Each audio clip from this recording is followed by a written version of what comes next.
Para tayong manalangin na may click. Patuloy natin po rin ang Diyos na buhay. Hallelujah, Lord Jesus. Praise God. We give you all the glory, the honor, and the praise of God.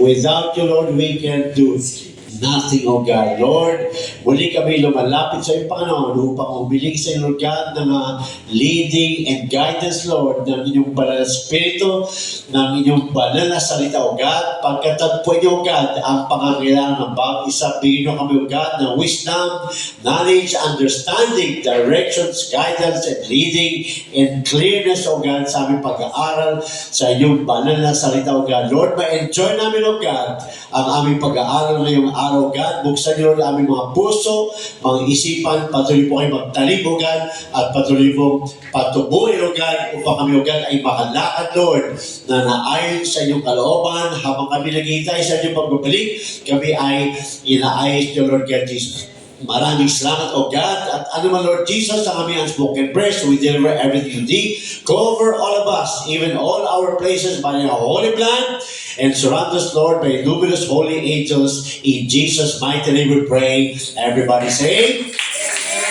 Amen. Praise God. Kaya mo yung katabi, sabi mo, may Holy Ghost ka na ba? Na-receive mo na ba ang Holy Ghost? Praise God. Pwede tayo makaupo, mga kapatid. Amen. Mahaba to, no? Pero kung di natin matapos, continuation. Yan, no? Why can't I receive the Holy Spirit? Bakit di ko matanggap ang Holy Spirit? Yan ang ating topic ngayong araw, mga kapatid. No? Ating goal, no, is to give us some possible reasons. Ano ba yung mga dahilan kung bakit di tayo makareceive ng Holy Spirit, mga kapatid? Praise God. Reasons as to why some are not able to receive the Holy Ghost. Yan, ang Holy Ghost, no? At ang Holy Spirit ay, sa ating pag-aaral previously, no, ay isa lang yun, mga kapatid. Praise the Lord. So, why some do not receive the Holy Spirit quickly? Yan, quickly. Di ba? May quickly. No? Meron naman, tulad nung nag-share sa akin, no? Magandang umaga sa iyo, Brother Lito. Andyan po siya, yung naghayo sa akin, yung nagtsaga sa akin. Andyan siya, nanonood. Magandang umaga sa iyo, Brad. Hallelujah. At di na magtatagal, awitin na ng church ang iyong ginawang awitin. Yan, no? Acts 2:38 ang title. Amen. Hallelujah. So, bakit may nakaka-receive ng mabilis? Bakit may nakaka-receive ng matagal? Amen. Hallelujah. Wala po tayong makita sa Bible na naka-receive ng matagal. Di ba? Meron ba? Wala, mga kapatid. Praise God. Kaya sabi dyan, no? On the day of Pentecost, about 120 people received the Holy Ghost as a group. Diba? Doon sa Acts 2:4. Acts 2:4. No? Basa natin sa Acts 1:14 hanggang 15. 120 sila na nasa upper room. Yan, no? Pero kung babalikan natin kung bakit sila nasa upper room, dahil sinabihan sila ni Lord Jesus na huwag mo nang umalis ng Jerusalem hanggang di kayo babaan ng Holy Spirit. Dahil may promise, praise God, doon na binitawan ng ating Diyos. Hallelujah sa ating Lord Jesus. Sabi sa Acts 1:14, this all continued with one accord. Nagpatuloy kasi sila. Yan, no? Meron kasi inutos sa kanila sa Lord Jesus at sila ay sumunod. Actually, 500 plus ang kinausap ni Lord Jesus dyan. Pero 120 lang ang sumunod. Yan. 120 lang ang sumunod. At sabi dyan, no? Nagpatuloy sila in one accord in prayer and supplication. Panalangin and request. Yan. Praise the Lord. With the women and Mary, the mother of Jesus, and with his brethren. Maging si Mother Mary, no?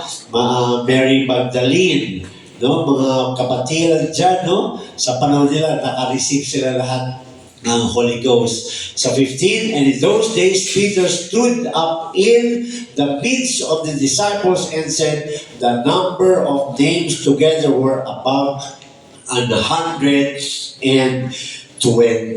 Imagine, 120 ang naka-receive ng Holy Ghost sa araw na yun. Ang ingay naman, di ba? Kaya nga napagkamalan sila, no? Tingnan natin sa Acts 2:4. Ito na yung nangyari sa Acts 2:4. Ito rin nasa loob sila ng upper room. Sabi dyan, no? Umpisa mo natin sa Acts 2:1. Yan. And when the day of Pentecost was fully come, yan, they were all with one accord in one place. Pinag-aralan po natin yung Pentecost, no? Yan po yung kanilang feast for 40 days. Yan, no? Kaya sinabing Pentecost dahil 10 days sila sa loob ng upper room. Kaya 40 plus 10 is 50. Pente. Kaya tinawag siya ng Pentecost. No? Kaya tayo Pentecostal. Kasi naranasan nila, naranasan natin eksakto. Diba? Praise God. Kasi sabi, no? And when the day of Pentecost was fully come, they were all with one accord in one place. Ano yung one accord? Una, they all continued in prayer and supplication. Pangalawa, they are all in one accord. Wala ni isa sa kanilang nagduda. Yan, lahat ng nasa upper room na nampalataya, hinawakan ang salita ni Jesus. Walang nagduda dyan, mga kapatid. Praise God. They were all with one accord, sama-sama sila. 2, and suddenly there came a sound from heaven as of a rushing mighty wind. Yan. Yan na yung pinagin ni Jesus kay Nicodemus sa John 3:8. No? The wind cometh. Praise God. And it filled all the house where they were sitting. No? Bago sila naka-receive ng Holy Ghost. No? Ang sabi dyan, yung kwarto ay puno na ng Holy Ghost. Kaya kung sino ang wala pang Holy Ghost dito, I'm trying to tell you, the Lord is telling you, puno na kanina pa ang church na ito ng Holy Ghost. Kaya nasa atin na yun. Praise God. Hallelujah. And there appeared unto them cloven tongues like as of fire. Naranasan namin yan, no? May nakasaksi talaga, no, na talagang tongues of fire sa bawat ulo namin nung nandun kami sa abroad. And it sat upon each of them. And, sabi sa 4, they were all, ilan sila? 120. Hindi sinabing some, hindi. Ang sinabi dyan, they were all filled with the Holy Ghost. At sabi dyan, and began to speak with other tongues as the Spirit gave them utterance. Noon naka-receive sila ng Holy Ghost, sila ay nagsalita ng iba't ibang wika. Yan, no? Kasi in the Bible, lahat na naka-receive ng Holy Ghost ay nagsalita ng iba't ibang wika. Hindi memorize, hindi tinuro, isang hindi natin alam. Praise God, no? Hallelujah. Hindi katulad ng tinuturo ng ibang churches ngayon, no? Na pinapag-memorize ka, pagdating ng last part of the service, pinapag-speak in tongues ka. Ang sabi dyan, as the Spirit gave them utterance.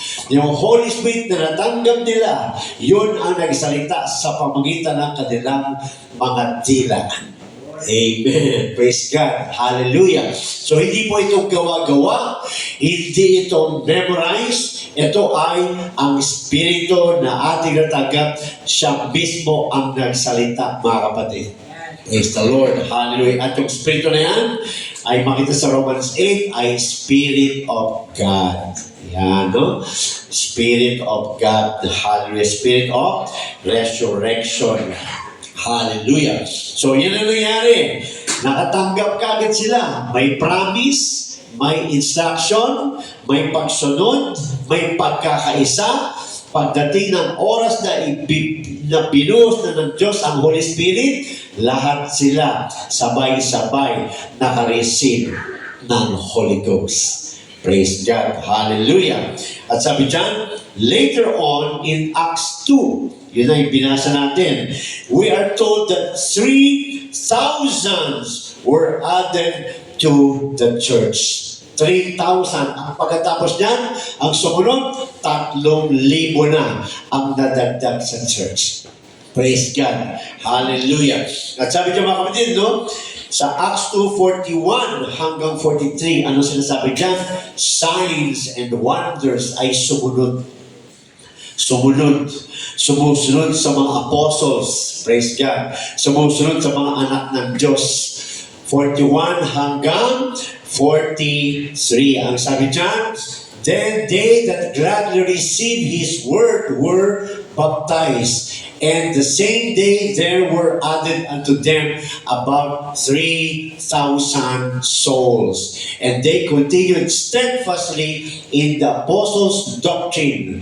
Nung sila ay tumanggap, hindi sila lumipat, hindi sila nagpalit ng doctrine. Ano ang pinagpatuloy nila? Apostles' doctrine. Ano ba ang tinuturo ng mga apostol? Yung gospel ni Lord Jesus Christ, no? Na kinakailangan mapaptize in the name of Jesus Christ at makatanggap ng Holy Ghost, sila ay nagpatuloy. Yan, no? Di katulad ng iba, no? Nakaranas, umaalis, tumitigil. Huwag magpatuloy dahil babalikan tayo ng Diyos pagdating ng rapture day. Praise God. Sila ay nagpatuloy, kaya nakareceive ng Holy Ghost. Kaya magpatuloy tayo dahil nakareceive na tayo. Magpatuloy tayo para ma-rapture mga kapatid.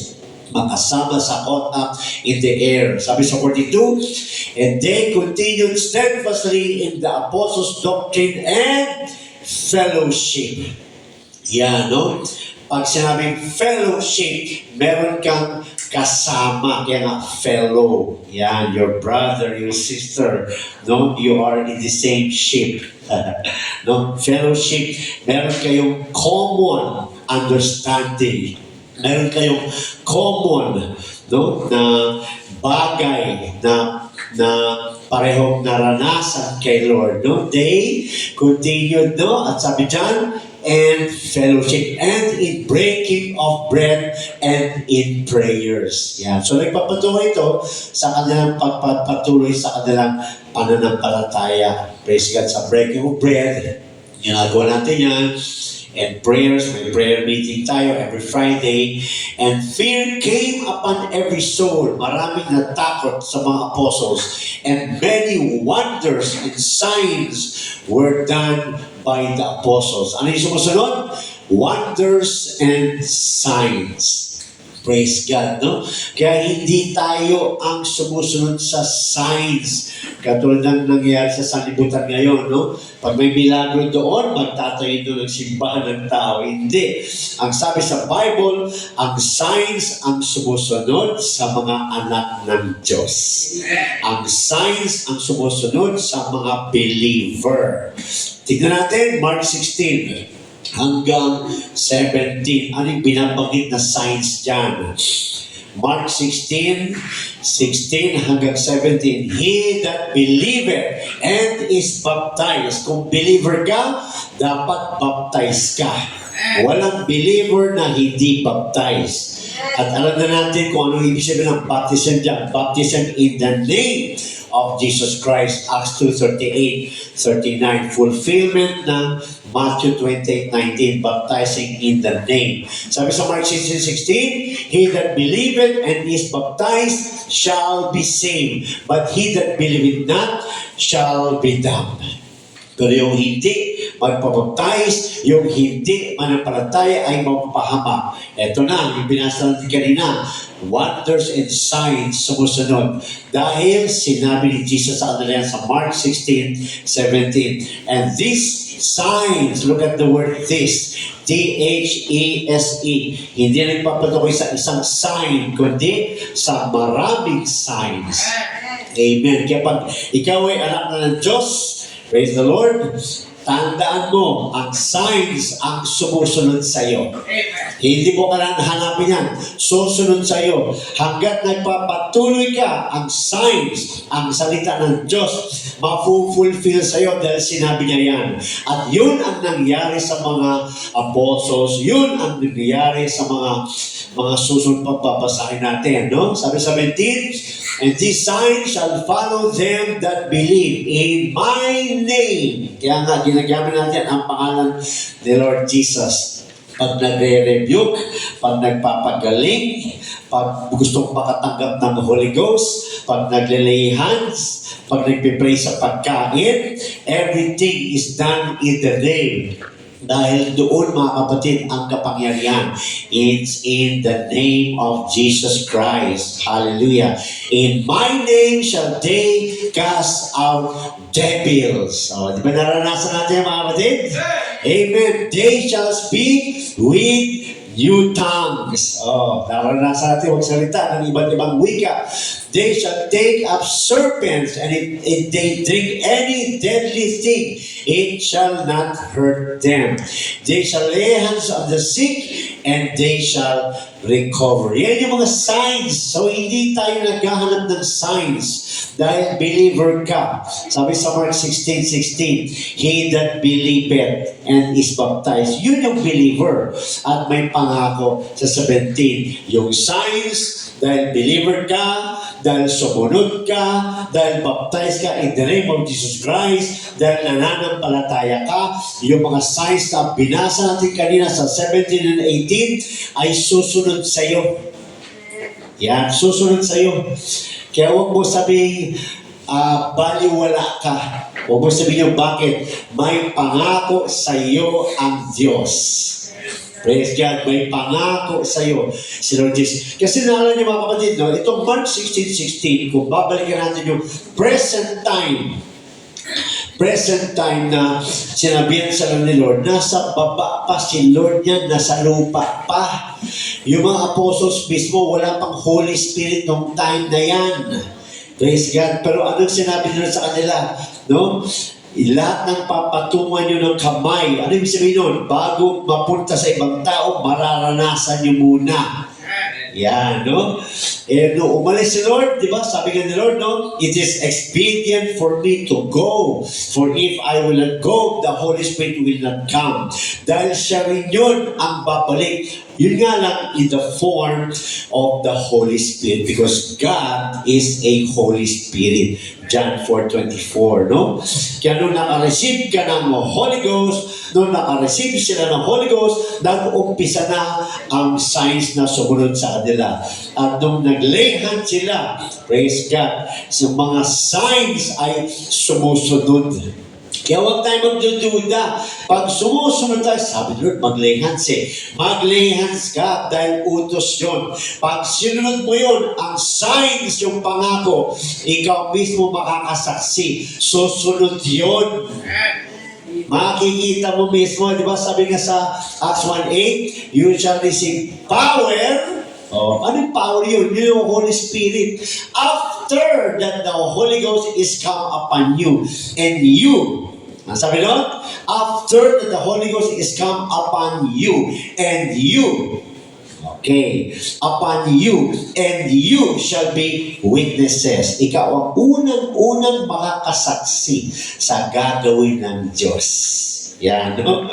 Dadating sa'yo, no? Dadating sa'yo, at ikaw din ang unang makakasaksi, no? Pag ikaw ay sumunod sa Diyos. Kaya nga sabi sa Mark 16:20. Anong sinasabi sa Mark 16:20? And they went forth and preached everywhere, the Lord working with them and confirming the word with signs following. Amen, no? Kaya ikaw ay sumunod na, i-expect mo na pag may nilihans ka, may mangyayari. Huwag ka magduda dahil sinabi na ni Lord John. Di ba? Hallelujah. So, ang topic natin, ano? Bakit hindi ko matanggap ang Holy Ghost? Yan, may promise na. No? Kaya isa-isayin natin yan. Next is, in Acts 8, The Holy Spirit was given by laying on of hands. Di ba? Mag-lay hands ka sa mga walang Holy Ghost. Kaya pag altar call, sinisigaw ko, pag napuspos ka na, no, tumayo ka na, maghanap ka na ng walang Holy Ghost. Maghanap ka na may Holy Ghost na nanlalamig. Mag-lay hands ka na. Bakit? Sayang. Sayang yung panahon na maranasan nila yung salita ni Lord Jesus. No? Sabi dyan, by laying on of hands, naka-receive sila ng Holy Ghost. Saan yun? Sa Acts 8:17. Yan, no? Umpisa natin sa 14. Acts 8:14. Yan. Now, when the apostles which were at Jerusalem heard that Samaria had received the word of God, paano itong nire-receive sa panalangin? Hindi. Sabi dyan, they sent unto them Peter and John, who when they were come down, prayed for them that they might receive the Holy Ghost. Sabi sa 16, for as yet he was fallen upon none of them. Di pa sila binababaan. Yan. Ano lang, only they were baptized in the name of the Lord Jesus. Yun! Kaya pala sila sinabihan dyan, no? Na sila'y tumanggap sa salita ng Diyos. Praise God, no? Dahil sa Mark 16:16, he that believeth and is baptized. Yun, no? So yung sa Bible, mga kapatid, ang pagtanggap ay hindi pagtanggap sa panalangin, no? Ang pagtanggap ay yung pamamagitan ng water baptism. Yan, no? Praise the Lord. Sabi dyan, no? For as yet he was fallen upon none of them. Ano yung fallen? Holy Ghost. Upon none of them. Only they were baptized. Past tense na yan, no? Were, at yung baptized, may ed, mga bautismado na sila. Hallelujah. In the name of the Lord Jesus. Praise God. Sabi sa 17, then laid they their hands on them. Bakit? Bakit sila pumatong na kamay? Dahil utos ni Lord Jesus. Kaya hindi tayo gumagawa ng hindi utos sa Bible. Ang ginagawa natin yung nakasulat sa Bible. Hindi tayo gumawa ng sarili natin paraan. No? Then laid they their hands on them and they received the Holy Ghost. Nakatanggap sila ng Holy Ghost, no? So, kanina, praise God, 120 naka-receive ng Holy Ghost. Sumunod, 3,000. Sumunod, yung taga-Samaria by laying on of hands. Sa Acts 10, hallelujah, ito, walang laying on of hands.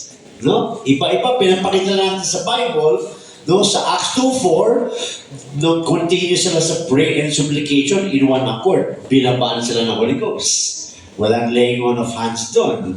Pero merong promise si God. No, may promise si Jesus sa Acts 1:4 hanggang 5. Praise God. No, sa pangalawa, yun naman, no, nag-preaching na sumunod sila sa salita ng Diyos. Nangaral sila. 3,000. Sinundan sila ng wonders and signs. Praise the Lord. Pangatlo, nag-lay hands sila. Ito naman, by laying on of hands. Naka-receive ang mga taga-Samaria ng Holy Spirit. Ngayon naman, kalahi natin, mga Gentiles, walang laying on of hands to. Basa natin, Acts 10:44. Hallelujah. While Peter yet spake these words, the Holy Ghost fell. Yan, no? Nangaral lang si Peter. Kaya nga, di ba nangyayari sa atin yan sa church? Altar calling, no? Wala pang laying on of hands. May naka-receive na ng Holy Ghost. Praise the Lord. Bakit kaya ganun? Hindi naman ako nilay hands. Ba't ako naka-receive ng Holy Ghost, no? So sabi nito, no? Fell. Praise the Lord, no? Binabaan on all them which heard the word. Dahil may nag-preach, may nag-share, may nagturo. Binabaan sila ng Holy Ghost. Hallelujah. In Acts 19, praise God, si Paul, ganun din mga kapatid. Si Paul, Apostle Paul, laid his hands upon the 12, no? Sa Acts 19:6. Yan, gusto natin, Acts 19:6. Naglay hands din si Apostle Paul. Praise God.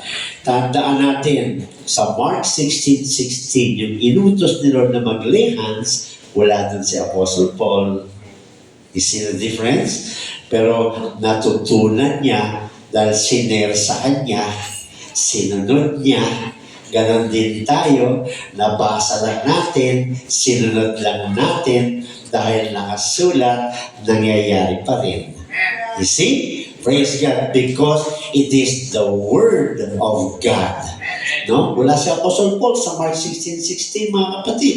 Praise God. Pero nung naranasan ng mga apostles yung mga kapatid, nangaral sila, nagpatuloy hanggang dumating sa panahon ni Apostle Paul, sa pamagitan niya Ananias, mga kapatid, nakatanggap din siya ng Holy Ghost.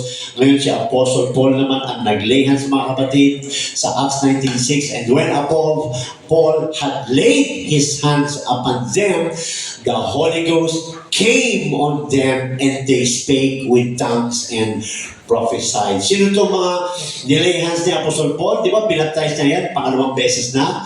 Yung mga alaga ni John the Baptist. Yan, Ephesians, nung pumunta siya sa Ephesus. Yan, no? Nung pumunta siya sa Ephesus, nakita niya itong isang dosena na mananampalataya dahil hayop sila ni John the Baptist. Yan, no? Panahon ni John the Baptist, ang tagal na nun, di ba? Praise God, panahon ni John the Baptist. No? Sa book of Mark, chapter 1, makita niya si John the Baptist, nagbabaptize din. At sa mga magitan ng baptism ni John the Baptist, may remission of sins din. Nakalagay ito. Dahil yun yung panahon nila. Praise God, may remission of sins sa mga sumusunod kay John the Baptist. Praise God. Wala pa yung mga apostles nun. Imagine, wala pa. Ang layo, ang layo. Dumating si Lord Jesus, di ba? Praise God. Pinako, namatay, nabuhay, pumili ng 12 apostles. Ang dami pang nangyayari bago umabot kay Paul. Natagpuan ni Apostle Paul yung hayo ni John the Baptist. Ang layo nun, no? Kaya sabi ni Paul sa kanila, kasi may Holy Ghost na dito, natanggap mo na ba ang Holy Ghost? Hindi pa, wala kaming alam bakit si John the Baptist ang nag-alaga sa kanila. Kaya sabi ni Paul, yung kay John, baptismo repentant yun, walang pangalan, kaya binaptize ulit sila.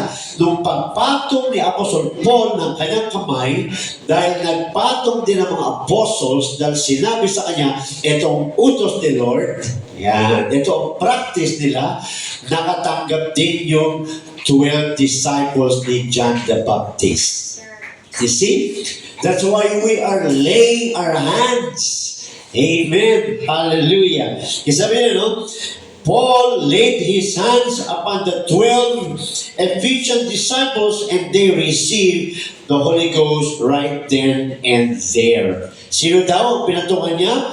Yung 12 Ephesian disciples. Yan yung nakalagay sa Ephesians 1:13. Basa natin, Ephesians 1:13. Nami-misled ang marami dito. Ginagamit ang verse na ito para i-claim na may Holy Ghost na siya. Ano sabi niya sa Ephesians 1:13? Sabi ni Apostle Paul, in whom ye also trusted after that ye heard the word of truth. Pagkatapos ang narinig ang salvation, ang gospel, nanampalataya ka. Nagtiwala ka. Ang alin? Sa alin? The gospel of your salvation. Nagtiwala ka sa gospel. Si Christ pala namatay para sa akin. Binayaran na pala yung kasalanan ko. In whom also after that ye believe. Pagkatapos mong maniwala. Ano sabi dyan? Ye were sealed with that Holy Spirit of promise. Kaya maraming hindi nakakaintindi ng verse na ito. Nung maging ako, nung wala pa ako sa truth, gamit na gamit ko to. Nung nagpipray kami sa kalye, pagkatapos ng manampalatay, masyalan mo sa jeep, lalabas kami sa jeep, gusto mong tumaga, pagpipray kami, born again ka na. Wrong! Dahil ito pala ay sulat ni Apostle Paul doon sa Acts 19:1-6 na binaptize niya, sinulatan niya ulit later, mga kapatid. Yan, no? So this is a letter of Apostle Paul to those 12 disciples of John the Baptist. Hindi ito tinuturo na manampalataya ka lang, may Holy Spirit ka lang. Hindi. Praise God. So ano sinasabi niya? Naglayhan si Apostle Paul, naka-receive din yung 12 disciples of John. So ano yung mga nakita natin? Praise God. Sa Acts 2:4, ano nangyari? Puno na yung kwarto ng Holy Ghost. Praise God, no? Sa Acts 8, ano nangyari? Naglayhan sila. Bumaba ang Holy Ghost. Praise the Lord. Ano pa? Kaya Cornelius sa Acts 10, nagtuturo lang Bible study. Praise God. Si Peter naka-receive ang pamilya ni Cornelius ang Holy Ghost. Ano pa? Kaya Apostle Paul, naglayhan siya katulad ng ginawa ng mga apostles ng mga nauna, nakatanggap sila ng Holy Ghost. Lahat instant. Bakit di ka makareceive ng Holy Ghost? Yan ang tanong. Bakit? Yan, ano? Kaya isa-isayin natin, no? Number 1, reason. Hallelujah. This leads us to believe that the experience is not something that has to be sought. Ano yun? Yung experience nila, hindi hinanap. Hindi hinanap. Hindi hinihingi. Minsan kasi nagkakandara pa sa altar calling. Holy Ghost. Hindi ganun. Praise God. Hindi hinihingi. Praise God. Hindi hinahanap. Kaya sabi this leads us to believe that this experience is not something that has to be sought after for years. Hindi ito hinihintay ng many years. Ilang taon ka lang walang Holy Ghost. No? Hindi ito tama. Praise God. Bakit wala ka pang Holy Ghost? Kasi hindi yan tama. Dahil walang Christian sa Bible na nag-antay ng years. Walang Christian sa Bible na nag-antay ng months. Lahat ng naka-receive ng Holy Ghost is instant. Gusto mo maka-receive mamaya? Posible. Gagawin ni God ang instant. Di ba? Gagawin ni God ang instant, mga kapatid. Sabi dyan, this leads us to believe that this experience is not something that has to be sought after for years. Hallelujah. There is absolutely no scriptural justification for honest-hearted person to seek the Holy Ghost for years. Kung tunay kang honest, hindi dapat years. Kung tunay kang tapat sa Diyos talaga, hindi umatagal yan. Hindi tumatagal yan. Kaya sabi dito mga kapatid, there is absolutely no scriptural justification. Kasi ganito kasi ganyan Kasi hindi ko pa siguro time Walang justification. Wala. Tayo lang nag-iisip niyan. No? There is absolutely no scriptural justification for a honest-hearted person. Praise God. To seek the Holy Spirit for years. If you are really true, you will receive it. Kung totoo ka talaga, matatanggap mo yan. Okay ba tayo? Amen. May mga Holy Ghost na kayo no? Praise God, no? Hallelujah. The Lord is not delaying it.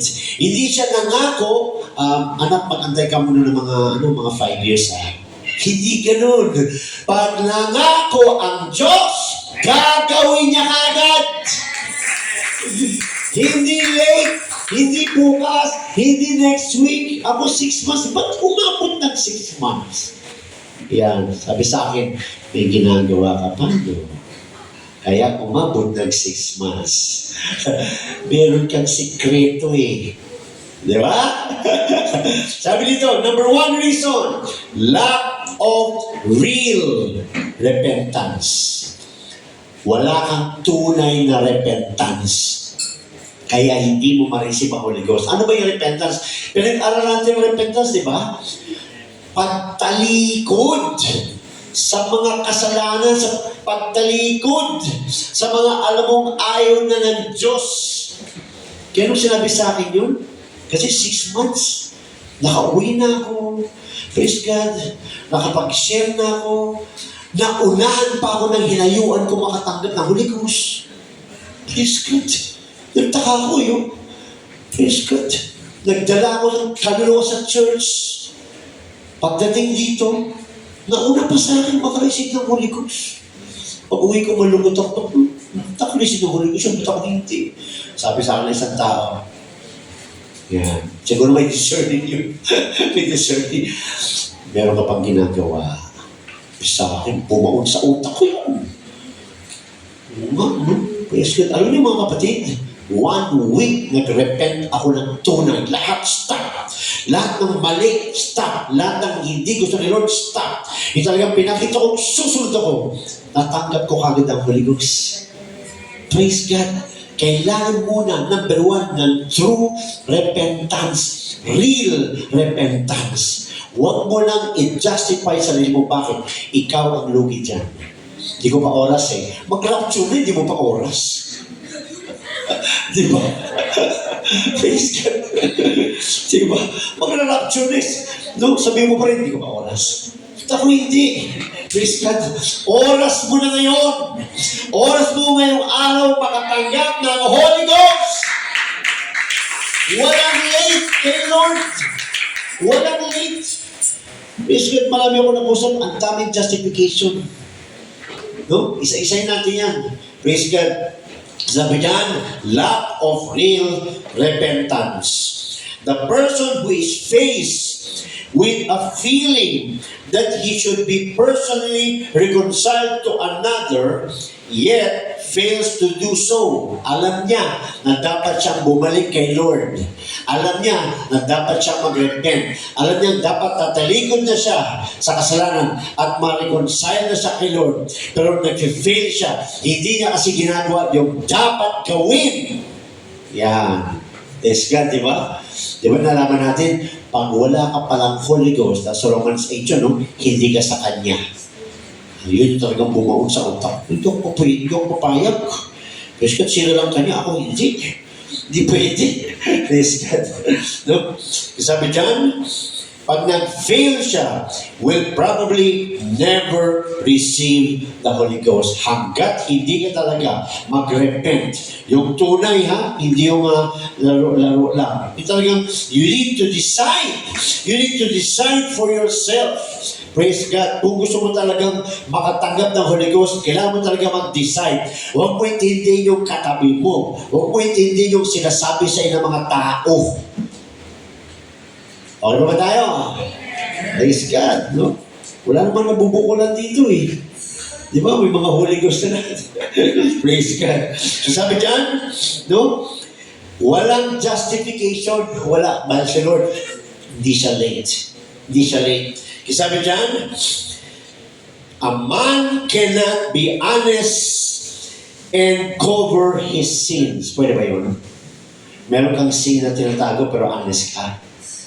Di ba? Meron ka mga secret sins. Meron ka mga secret practices na sabi mo, honest ako eh. Di ba? Paano mangyayari yun? May tinatago ang kasalanan, may ginagawa ang kasalanan, may pinapractice kang kasalanan, hindi nakita ni pastor, hindi nakita ni elder, ni brother, ni sister, at ang dating mo, honest ka. Hindi yun uubra kay Lord. Hindi ubra kay Lord. Dahil maging ang bilang ng ating mga buhok, alam ng Diyos ang bilang ng ating buhok.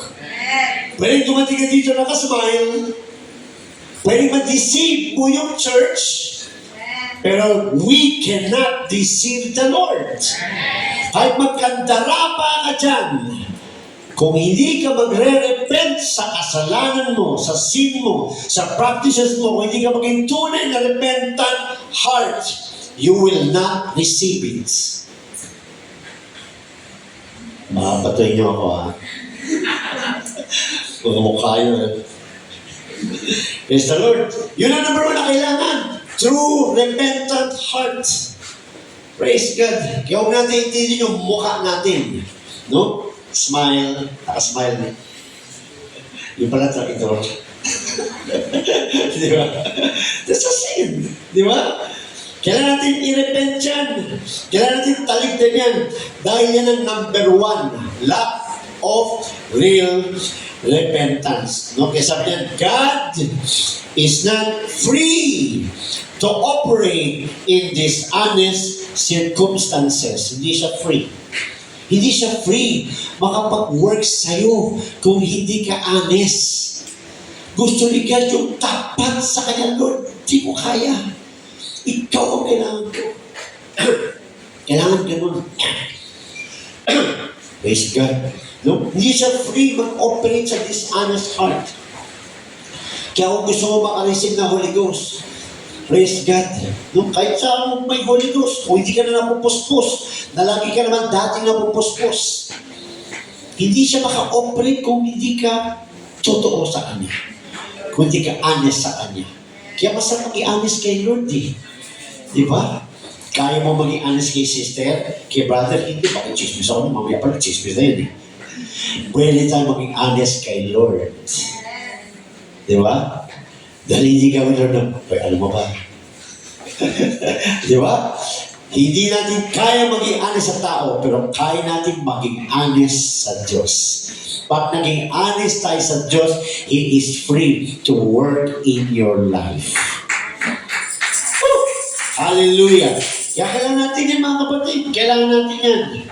Praise God. God is not free to operate in dishonest circumstances, such as a seeker cannot hope to be filled with the Holy Ghost regardless of how long he seeks. Kaya minsan napapagod ka na lang. No? Isa pa lang yan ha. Maring honest ka. Ano yung iba? Yan yung mga next subject. Baka sabihin mo, ay, honest naman talaga ako ha. Di alam natin yung isang step. Bakit ganun? Ba't di na nakakalis ng Holy Ghost? Baka honest ka na talaga. Baka nag-repent ka na talaga sa iyong kasalanan. Di ba?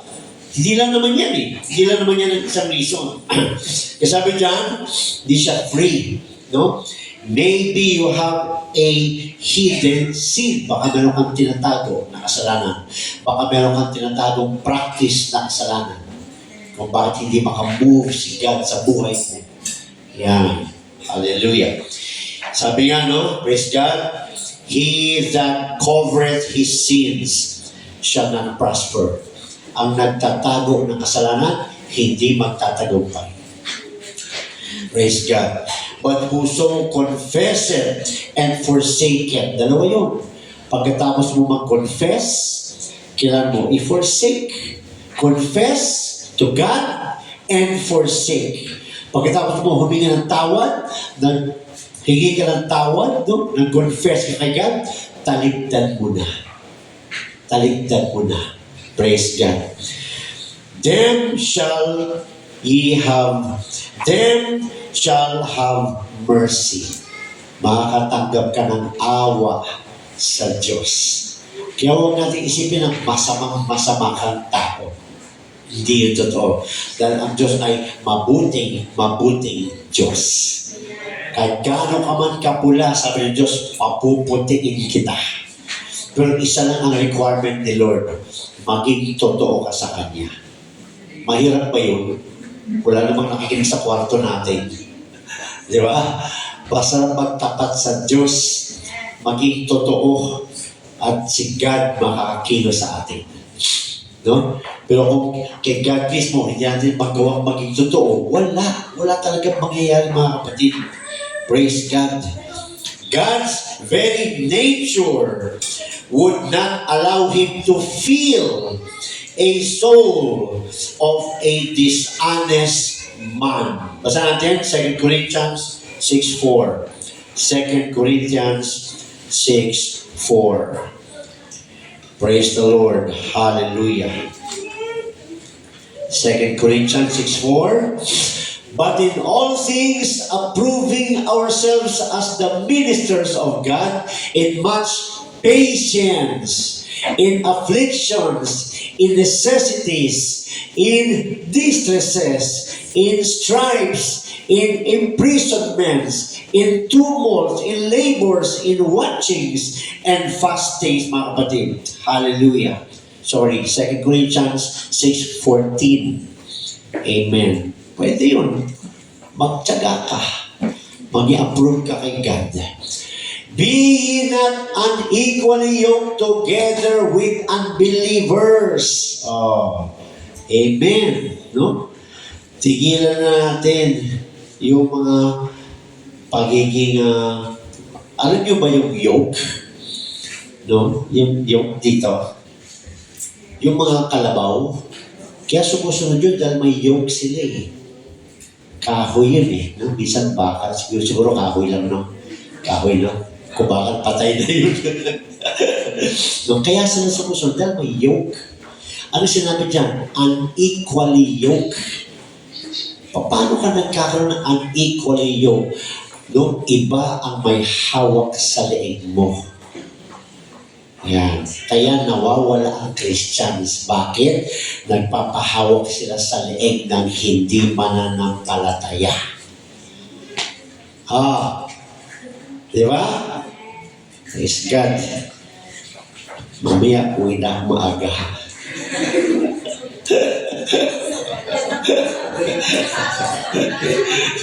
Yan o. Joke. No? Sabi niya, no? Be not unequally yoked together with unbelievers.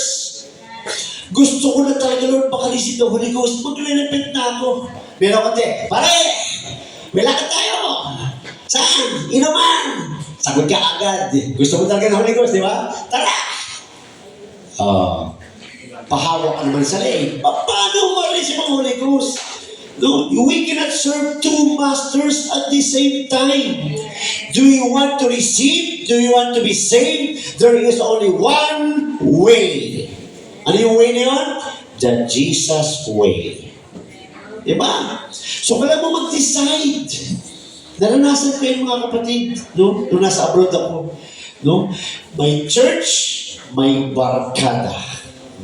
Barkada ng kuya ko. Nasama ako ng mga kaibigan. Masaya naman masaya, di ba? Kaya yung saya, dadalikin yan sa kasalanan. Tapos, pagdating sa gawain, mahirapan ka magpapuspos. Nagkakandara pa ka dyan. Tapos sabi, ba't hindi na ako nagtatapos, hindi na ako napupuspos, ikaw may kagagawan na eh. Sabi ng demonyo, nananahimik ako dito. Huwag mo ko sisisihin. Minsan lagi na lang sinisisi ang demonyo eh. Praise God, di ba? Ang devil cannot lead you to sin. He can only offer options of sins. You decide. You choose. We have the Word of God and we have the offering of the devil. Choose. Gusto kong maligtas eh. Ito na nga. Hindi. Ito yun, anak ito. Di ba? Praise God. Kasi sabi niya, be not unequally yoked together with unbelievers. Praise God. Gusto mo umiwas sa kasalanan? Iwasan mo mga kaibigan mo puro inom. Di ba?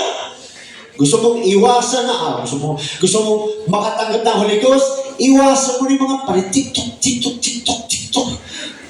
Walang katapusan ng TikTok. Grabe. No? Pagbukas mo, TikTok. Dami. Praise God.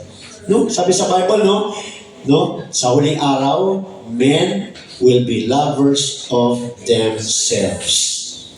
Di ba? Kaya walang ginawa, kundi pakita yung mukha niyo sa Facebook.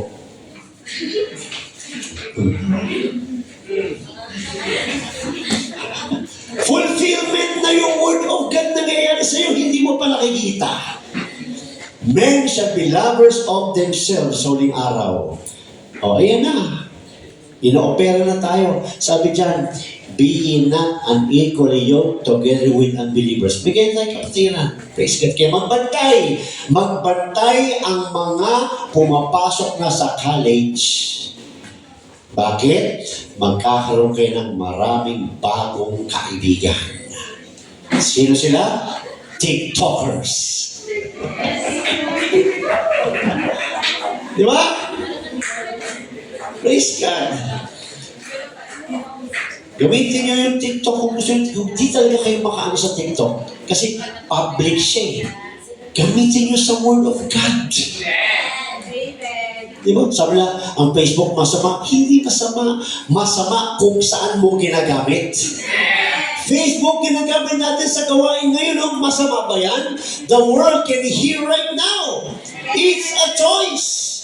Hindi ka makalis sa TikTok, gamitin mo sa live, Bible study, share God's Word, testimony. Di ba? Praise God. Kaya, depende yan sa iyo. Ang sabi lang dyan, be ye unequally yoked. No? Be ye not. Be ye tuloy. Be ye not unequally yoked together with unbelievers. For what fellowship hath righteousness with unrighteousness? Pastor, ibig sabihin yung best friend ko, hindi ko na pwede kasabay sa lunch. Hindi yan ang sinasabi dyan. Ang sinasabi, yung mga gawa ng taga-sanibutan, yung mga practices nila, purong inom, purong barkada, sigarilyo, drugs, lahat ng mga practices na kasalanan, huwag mong sabayan. Dahil pag sinabang mo yan, you become fellowship with them. Yan. Maliwanag ba yan? Kaya binaubusan na nga ako ng boses. Kasi makita mo, may nagtitiktok pa din. Pero wala na. Glory to God.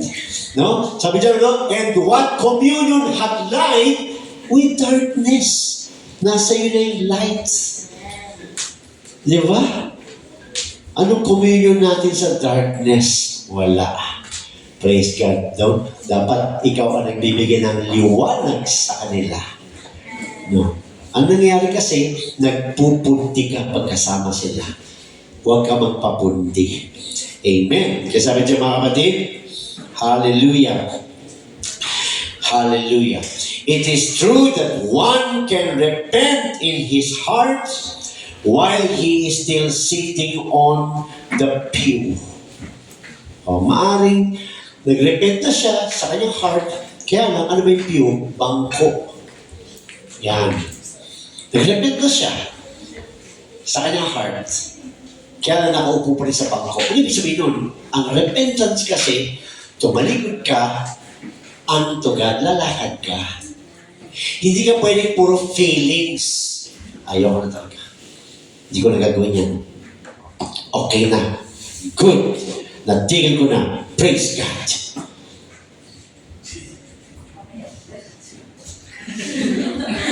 Wala kang gagawin? May gagawin ka. Lumapit ka kay Lord. Diba? Lumapit ka kay Lord. Excited si Lord na bigyan ka ng Holy Ghost.